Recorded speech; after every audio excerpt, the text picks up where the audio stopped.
Formation का next step चयनात्मक पुनर्अवशोषण, selective reabsorption. होता क्या है, देखो यहाँ पे आ गया फिल्ट्रेट, अब फिल्ट्रेट नीचे की तरफ मूव करेगा, नीचे की तरफ मूवमेंट करेगा। तो मूवमेंट करेगा तो यहाँ पे क्या होता है, इन भागों में, इस कुंडलित नलिका के भागों में क्या होगा, अवशोषण होगा। इस फिल्ट्रेट का क्या होगा, अवशोषण होगा। तो देखो बेटा, मैक्सिमम जो अवशोषण होता है, मैक्सिमम अवशोषण होता है पीसीटी पर। मैक्सिमम अवशोषण क्या होता है, पीसीटी पर। क्यों होता है पीसीटी के ऊपर, क्योंकि जो पीसीटी की सेल है उन पे क्या पाए जाते हैं, ब्रश बॉर्डर, सूक्ष्मांकुर पाए जाते हैं, जो क्या करते हैं, सतह के क्षेत्रफल को 20 गुना तक बढ़ा देते हैं। इसलिए क्या होता है, यहाँ पे अवशोषण सबसे अधिक होता है। यहाँ करीब 70 to 80% फिल्ट्रेट एब्जॉर्ब हो जाता है, अवशोषित हो जाता है। तो देखो यहाँ पे किस किस का अवशोषण होता है। देखो पीसीटी पर अवशोषण जो होता है वो दोनों तरह से होता है, सक्रिय विधि द्वारा और निष्क्रिय विधि द्वारा। सक्रिय विधि में क्या होता है, हमें ऊर्जा की आवश्यकता होती है, एटीपी की आवश्यकता होती है, जबकि निष्क्रिय या पैसिव ट्रांसपोर्ट में या पैसिव रीअब्जॉर्प्शन में हमें एनर्जी की रिक्वायरमेंट नहीं होती।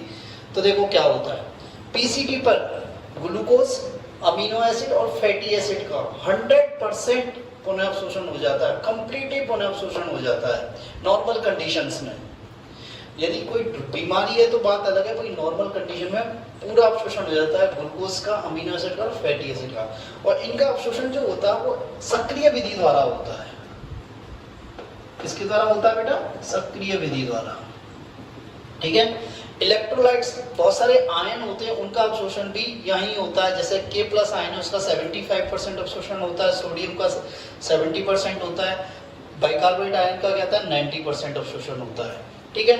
जल की मात्रा, जितनी फिल्ट्रेट में जल की मात्रा होती है उसका 70% क्या होता है, पुनर्अवशोषण यही हो जाता है। वो किससे होता है, निष्क्रिय विधि द्वारा। कुछ क्लोराइड आयन का भी पुनर्अवशोषण होता है, वो भी किससे होता है, निष्क्रिय विधि द्वारा। किसके द्वारा होता है, निष्क्रिय विधि द्वारा। देखो बेटा दोबारा देख लो, पीसीटी में 100% अवशोषण किसका होता है, ग्लूकोज, अमीनो एसिड और फैटी एसिड्स का। किसके द्वारा होता है, सक्रिय विधि द्वारा।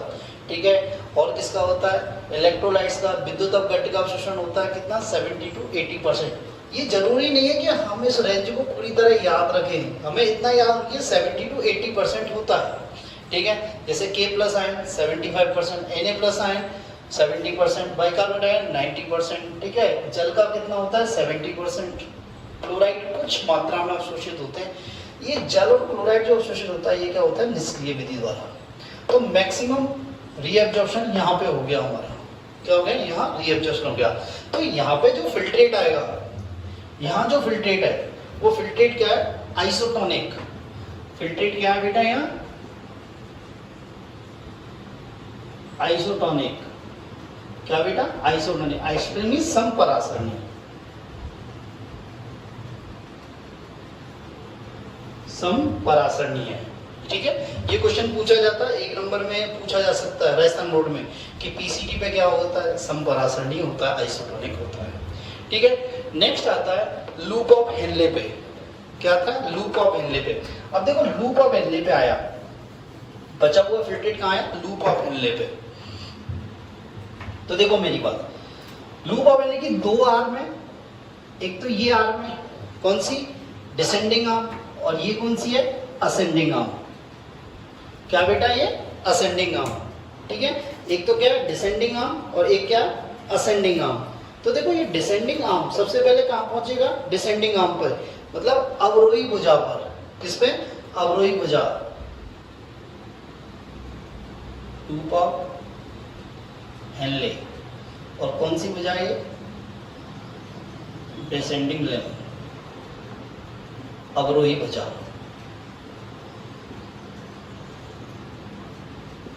देखो बेटा, ये अवरोही भुजा जो होती है ये क्या होती है, जल के लिए तो क्या होती है, पारगम्य। जल के लिए क्या होती है, पारगम्य।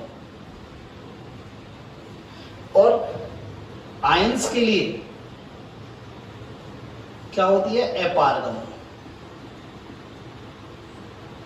क्या होती है बेटा, अपारगम्य। जल के लिए तो क्या होती है, पारगम्य, और आयंस के लिए क्या होती है, अपारगम्य। मतलब जल तो अवशोषित हो सकता है, जल का अवशोषण तो हो सकता है, पर आयंस का अवशोषण नहीं हो सकता। जैसे Na प्लस है, इसका अवशोषण नहीं हो सकता। ठीक है, तो देखो जैसे जैसे फिल्ट्रेट आ रहा है तो जल का अवशोषण हो रहा है पर आयंस का नहीं हो रहा है। जल का अवशोषण हो रहा है पर आयंस का अवशोषण नहीं हो रहा है। तो हम क्या लेंगे, जैसे जैसे नीचे आएगा तो हमारा जो फिल्ट्रेट अच्छनित है वो कैसा होता जाएगा, गाढ़ा होता चला जाएगा। कैसा होता चला जाएगा, गाढ़ा होता चला जाएगा। तो डिसेंडिंग लिम्ब अवरोही भुजा पर हमारा फिल्ट्रेट कैसा होगा, हाइपरटोनिक। फिल्ट्रेट क्या होगा बेटा,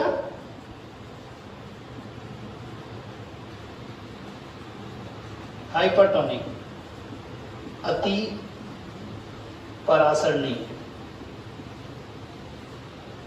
क्या होगा बेटा, अति परासरणी। ठीक है, नेक्स्ट आते हैं असेंडिंग लिम्ब। ठीक है, आरोही भुजा।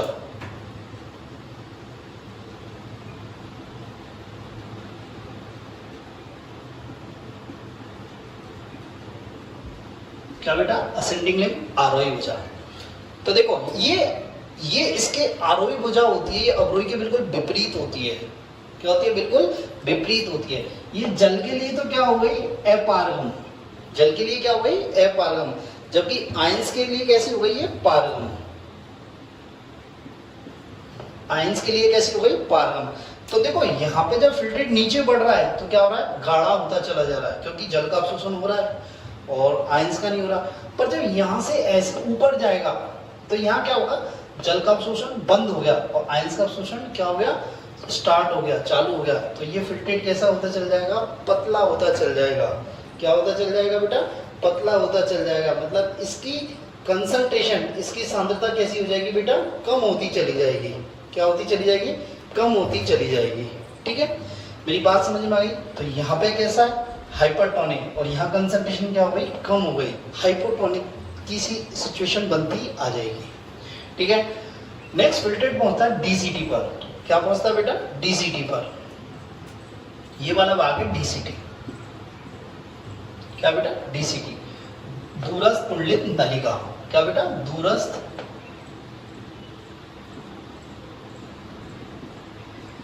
कुंडलित नलिका, ये भाग है डीसीटी।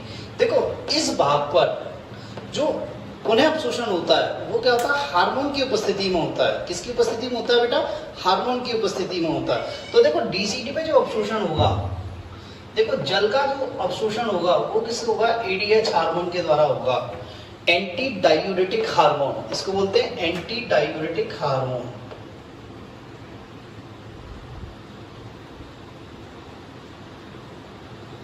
ये किससे स्रावित होता है, पश्च पीयूष ग्रंथि से स्रावित होता है। किससे होता है बेटा, पश्च पीयूष ग्रंथि से स्रावित होता है। और इसका निर्माण कहाँ होता है, हाइपोथैलेमस में। कहाँ होता है बेटा, हाइपोथैलेमस में। जो सोडियम आयन Na+ आयन का अवशोषण होगा वो किसके द्वारा होगा, एल्डोस्टेरोन हार्मोन के द्वारा।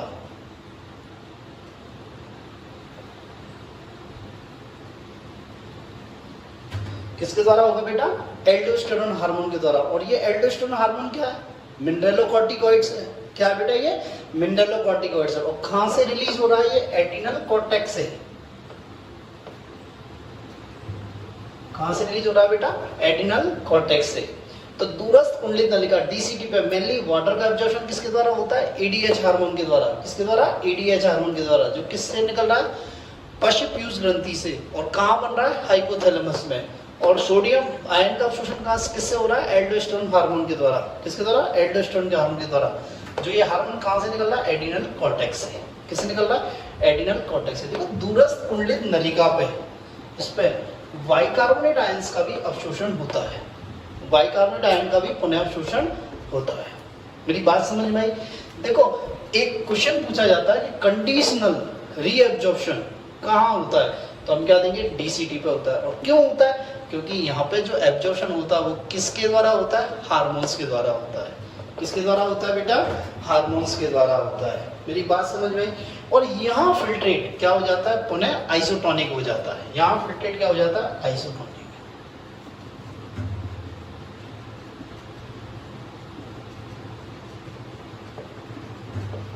संपरासरणी हो जाता है बेटा।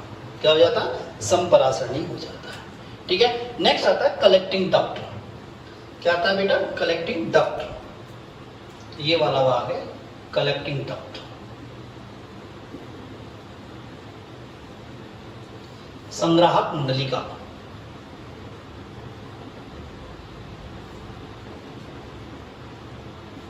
देखो संग्राहक नलिका पे भी जल का अवशोषण होता है, और वो भी किसके द्वारा होता है? एडीएच हार्मोन के द्वारा होता है। किसके द्वारा होता है? एडीएच हार्मोन के द्वारा। वाटर का अवशोषण होता है किसके द्वारा? एडीएच हार्मोन के द्वारा। तो हम क्या कह सकते हैं? एडीएच हार्मोन कहाँ कहाँ काम कर रहा है? एडीएच हार्मोन दो जगह काम कर रहा है। कहाँ पे बेटा? एक तो काम कर रहा है डीसीटी पे, और एक कहाँ कर रहा है? कलेक्टिंग डक्ट पे। किस पे? कलेक्टिंग डक्ट पे। एक बेटा यहाँ इंपॉर्टेंट, कलेक्टिंग डक्ट से यूरिया का भी रीअब्जॉर्प्शन होता है। यूरिया का भी पुनः अवशोषण होता है। बहुत कम मात्रा में होता है यूरिया का पुनः अवशोषण। क्या होता है बेटा? यूरिया का अवशोषण क्या होता है? बहुत कम मात्रा में होता है। और ये यूरिया का पुनः अवशोषण जो होता है, ये क्या होता है? जो बॉडी फ्लूइड है, क्या है? बॉडी फ्लूइड है, उसकी ऑस्मोलरिटी को बनाए रखता है। क्या कहता है? बॉडी फ्लूइड की ऑस्मोलरिटी को बनाए रखता है।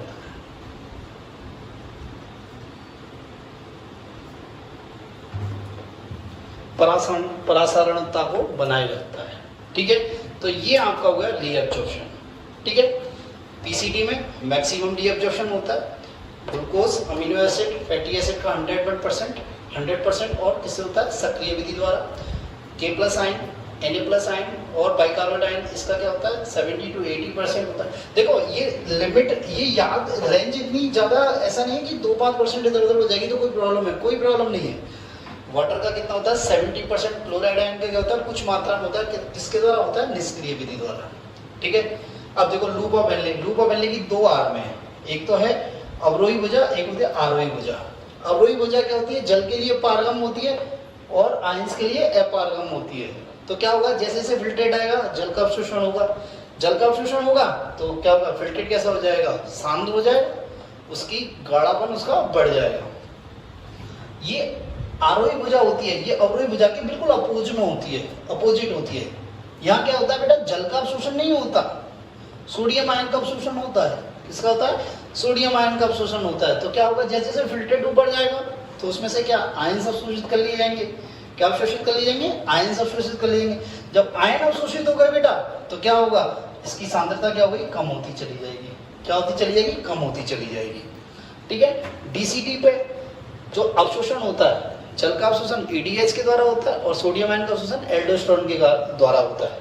ठीक है, और क्या होता है? बाइकार्बोनेट आयन का भी यहाँ पे पुनः अवशोषण होता है। ठीक है, ये कलेक्टिंग डक्ट है। कलेक्टिंग डक्ट पे क्या होता है? जल का पुनः अवशोषण होता है किसके द्वारा? एडीएच के द्वारा।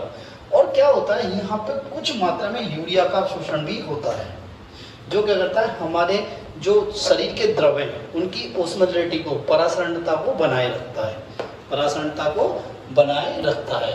तीसरा आता है अपन का नलिकीय स्राव।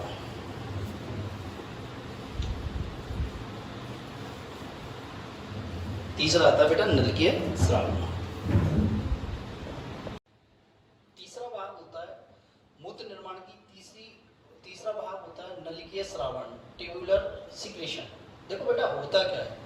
देखो यहां से जो इफरेंट आर्टियोल जाती है, ठीक है, अब देखो ब्लड यहाँ पे छना, ब्लड यहाँ पे छना तो फिल्ट्रेट आ गया, पर कुछ ऐसे पदार्थ भी होते हैं जो इस फिल्ट्रेट से छन नहीं पाते। इस मतलब यहाँ पे जो छनित यूनिट है, हमारी छनित इकाई है या परानुच्छेदन इकाई है, उसमें नहीं छन पाते और वो किस में आ जाते हैं? इफरेंट आर्टियोल्स में आ जाते हैं। क्या आ जाते हैं? इफरेंट आर्टियोल्स में। ये पदार्थ क्या होते हैं? हमारी बॉडी के लिए हार्मफुल होते हैं, हानिकारक होते हैं। तो इन पदार्थों को क्या होता है? पुनः इस इफरेंट आर्टियोल से क्या होता है? डायरेक्ट कहाँ डाल दिया जाता है? इस कुंडलित नलिका में डाल दिया जाता है। कैसे? कि ये इफरेंट आर्टियोल्स आके क्या करती है? इस पूरी कुंडलित नलिका के चारों ओर एक जाल जैसी संरचना बना लेती है, जिसे क्या बोलते हैं? पराकिष्कीय जाल। हमने पहले बताया था पैराट्यूबुलर नेटवर्क, ठीक है। और पैराट्यूबुलर नेटवर्क किसमें पाया जाता है? कॉर्टिकल नेफ्रॉन में। किसमें पाया जाता है? Cortical nephron. और जक्स्ट्रामेडुलरी नेफ्रॉन में क्या होता है? जो बासा रेक्टा होता है, सॉरी जस्टामेडुलरी नेफ्रॉन का जो लूप ऑफ हेनले होता है उसके चारों ओर बना रहती है एक जाल, जिसे क्या बोलते हैं बासा रेक्टा। ठीक है, तो यहाँ से जो पदार्थ छने नहीं है उन पदार्थों को इस पराकिष्कीय जाल से, इस पराकिष्कीय जाल से यहाँ निकाल कर यहाँ इन नलिकाओं में डाल दिया जाता है। किसमें डाल दिया जाता है? इन नलिकाओं में डाल दिया जाता है। तो ये क्या होते हैं, फिर बाद में क्या होता है, शरीर से बाहर निकाल दिए जाते हैं। तो देखो कौन कौन से पदार्थ होते हैं जो छन नहीं पाते। रंगा पदार्थ, पिगमेंट कोशिकाएं होती हैं, यूरिक एसिड होता है, अमोनिया होता है, यूरिया होता है, हिप्यूरिक अम्ल होता है, क्रिएटिनिन होती है, कुछ औषधियाँ ड्रग्स होती हैं, बहुत सारी ड्रग्स जो हम खाते हैं, ड्रग्स मीन्स दवाइयाँ, ड्रग्स मीन्स दवाइयाँ, बहुत सारी जो ड्रग्स खाते हैं वो छन नहीं पाती हैं। ठीक है, तो इस पराकिष्कीय जाल से किस में डाली जाती है? नलिका में। तो देखो पीसीटी में कौन कौन सी ड्रग्स या कौन कौन से पदार्थ डाले जाते हैं। देखो पराकिष्कीय जाल से पीसीटी में कौन कौन से डाले जाते हैं? H+ आयन डाले जाते हैं, अमोनियम आयन डाले जाते हैं, यूरिया, यूरिक एसिड, क्रिएटिनिन और कुछ औषधियाँ क्या करती हैं, इस ब्लड से कहाँ डाल दी जाती है? इस नलिका में, जो क्या होती है आगे जाके बाहर निकल जाती है। लूप ऑफ हेनले पे क्या होता है? यूरिया का सीक्रेशन होता है, मतलब पराकिष्कीय जाल से या बासा रेक्टा से किसमें डाल दिया जाता है? लूप ऑफ हेनले में। डीसीडी पे किसको डाल दिया जाता है? K+ आयन और H+ आयन को, K+ आयन और H+ आयन को। इस प्रकार ये जो आयन है ये हमारी बॉडी से मूत्र के वायु थ्रू बाहर निकाल दिए जाते हैं। अब एक क्वेश्चन आ रहा होगा, सर आपने बताया था यूरिया का पुनर्शोषण होता है, K+ आयन का पुनर्शोषण होता है, H+ आयन का पुनर्शोषण होता है। देखो बेटा एक लिमिट में होता है, जब लिमिट से अधिक होती है तो वो चीज़ें बाहर निकाल दी जाती हैं। वो चीज़ें क्या निकाल दी जाती हैं? बाहर निकाल दी जाती है। ठीक है, तो लास्ट में जो हमारे पास फिल्ट्रेट बचा उसको क्या बोलते हैं? मूत्र। क्या बोलते हैं बेटा? मूत्र।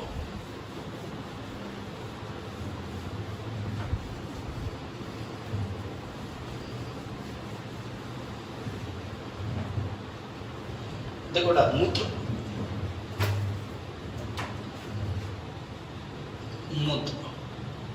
यूरिन। देखो 178.5 लीटर फिल्ट्रेट क्या हो जाता है? पुनर्शोषित हो जाता है। बचा कितना? 1.5 लीटर, तो वो क्या कहलाता है? मूत्र। तो इसका आयतन कितना होता है? आयतन होता है बेटा 150 ml per day. 1.5 litre urine daily हमारी बॉडी में निर्माण होता है। ठीक है, इसकी पीएच क्या होती है बेटा? इसकी पीएच होती है 6। ये स्लाइटली एसिडिक होता है। क्या होता है बेटा? स्लाइटली एसिडिक होता है। ठीक है, इसमें क्या क्या होता है बेटा? जल होता है, यूरिया होता है, जल होता है, यूरिया होता है, यूरिक एसिड होता है। क्या होता है? जल होता है, यूरिया होता है, यूरिक एसिड होता है। जल कितना होता है? 96%। यूरिया कितना होता है? 2%। और ये कितना था? यूरिया होता है 0.2% होता है। ठीक है, ये होता है। मानव मूत्र की बात कर रहे हैं हम यहाँ पे। किसकी बात कर रहे हैं बेटा? मानव मूत्र की बात। कुछ मात्रा में क्रिएटिनिन भी होता है, क्रिएटिनिन भी होता है, औषधियां भी होती हैं। कहने का मतलब ये कि जितने भी पदार्थ सीक्रेट हुए, जितने भी पदार्थ स्रावित मतलब नलिकीय श्रावण के द्वारा है, वो सभी होते हैं। ठीक है, अब इसका जो कलर होता है, यूरिन का कलर होता है, वो किसका? पील येलो कलर होता है। क्या होता है बेटा? पील येलो कलर होता है। पील येलो कलर किसके कारण होता है? यूरोक्रोम के कारण होता है। किसके कारण होता है बेटा? यूरोक्रोम के कारण। अब यूरोक्रोम कहां से आता है? एक्चुअली क्या होता है? हीमोग्लोबिन के अपघटन से बनता है। यूरोक्रोम किससे बनता है बेटा? हीमोग्लोबिन के अपघटन से यूरोक्रोम बनता है। क्या बनता है बेटा? यूरोक्रोम बनता है। ठीक है, इसमें जो ऑर्डर आती है, स्मेल आती है, बदबू आती है, वो किसके कारण आती है? ऑर्डर जो आती है वो अमोनिया के कारण आती है बेटा। किसके कारण होती है? अमोनिया के कारण। देखो मानव के मूत्र में अमोनिया भी होती है, यूरिया भी होता है, यूरिक अम्ल भी होता है, पर सबसे अधिक क्या होता है? यूरिया। इसलिए इसे क्या बोलते हैं? यूरिकोटेलिक। क्या बोलते हैं मानव को? यूरिकोटेलिक। क्या कहते हैं बेटा मानव को? यूरिकोटेलिक।